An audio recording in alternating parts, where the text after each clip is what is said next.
La dépendance affective, c'est comme un vilain bouton de fièvre ou d'acné qui pousse un matin sur votre joli visage et qui décide de s'installer durablement.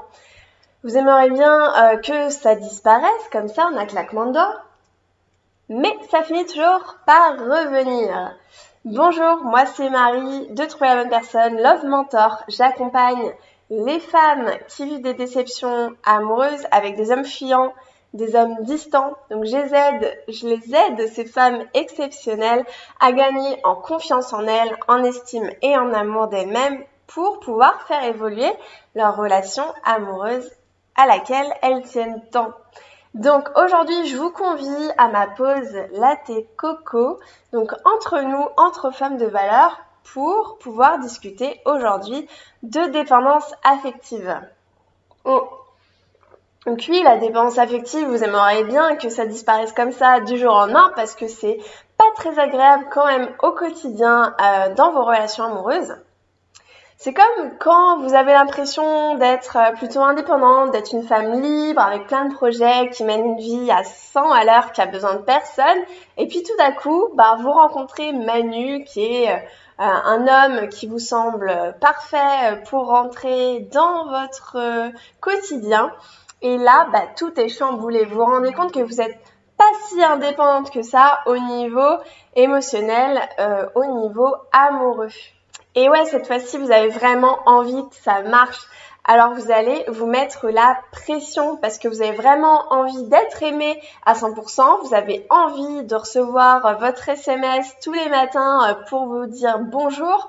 Vous avez envie de recevoir votre SMS tous les soirs pour vous dire bonne nuit. Vous avez envie de vous sentir valorisé, de vous sentir aimé. Voilà. Vous avez envie de vous sentir importante pour quelqu'un, qu'on pense à vous tous les jours. Alors, c'est normal d'avoir ces envies-là.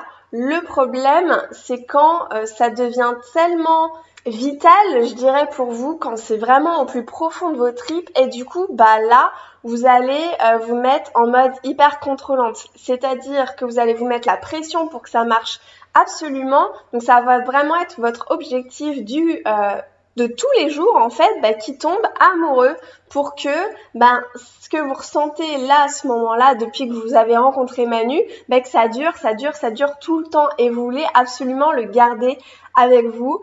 Vous allez avoir cette peur de le perdre qui va vous contrôler en fait et qui va dicter vos faits et gestes. Vous allez subir en fait finalement la situation. Donc finalement, vous n'allez plus vraiment être vous-même parce que vous allez être toujours dans cet objectif de le garder avec vous. Vous allez essayer d'être parfaite à ses yeux pour qu'il ait un déclic, pour qu'il tombe amoureux. Et si jamais Manu, à un moment donné, a le malheur de prendre un peu de distance, vous allez vraiment le vivre comme un abandon. Parce que vous êtes en alerte tout le temps sur le moindre signe que vous êtes en train d'atteindre votre objectif, que Manu est en train de tomber amoureux de vous. Vous êtes en mode guerrière de l'amour, vous êtes prête à déplacer des montagnes pour cette relation. Et finalement, vous êtes plus aussi confiante, aussi insouciante qu'au début quand vous veniez de le rencontrer et que, vous étiez pas encore si attaché que ça à lui. Et du coup, là, en fait, vous êtes en train de vous transformer en quelqu'un d'autre. Vous êtes en train de perdre le contrôle. Vous n'êtes plus vous-même. Et du coup, ça, Manu, il le ressent.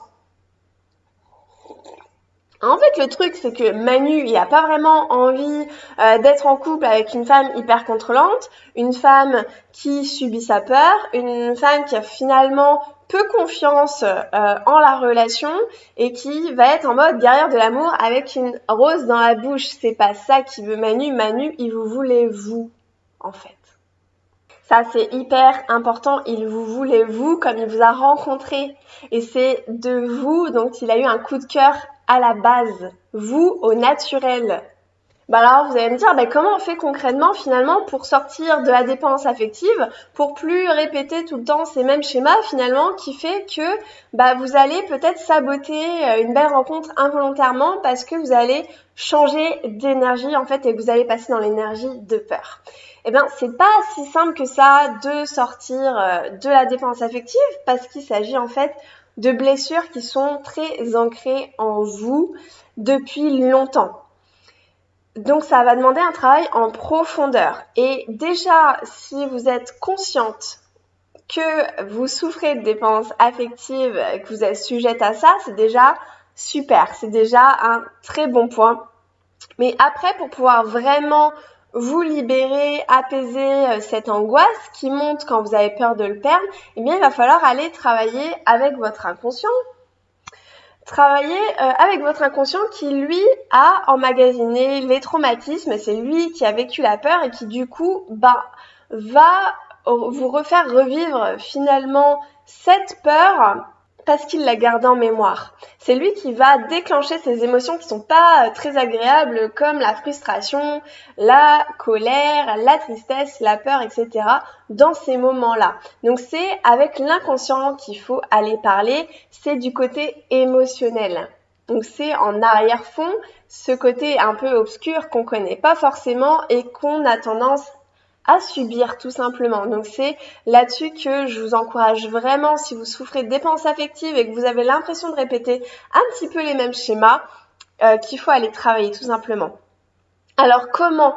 Déjà le fait rien que d'écouter vos émotions quand elles arrivent, de ne pas les nier, de ne pas vous forcer à garder le sourire et à continuer votre vie comme si de rien n'était, mais vous poser pour une fois à écouter vraiment ce qui se passe en vous, c'est déjà super. C'est pas facile à faire, mais c'est de l'entraînement. Donc aussi, vous pouvez vous faire accompagner par un thérapeute pour travailler justement sur ces blessures du passé. De mon côté, moi je propose des accompagnements bienveillants par mail et en visio. Et également, j'ai un petit programme en ligne vidéo. Donc là où vous travaillez en autonomie, ce petit programme, il s'appelle To Do. Et du coup, je vous mets le lien en description en dessous pour que vous puissiez aller y jeter un coup d'œil si ça vous parle. Voilà, j'espère que cette pause latte coco vous a plu. Si c'est le cas, n'hésitez pas à liker la vidéo. N'hésitez pas également à vous abonner à ma chaîne pour recevoir plein d'autres conseils pour pouvoir faire évoluer votre relation amoureuse à laquelle vous êtes très attaché et c'est totalement compréhensible. Je vous embrasse et je vous dis à très vite. Prenez soin de vous.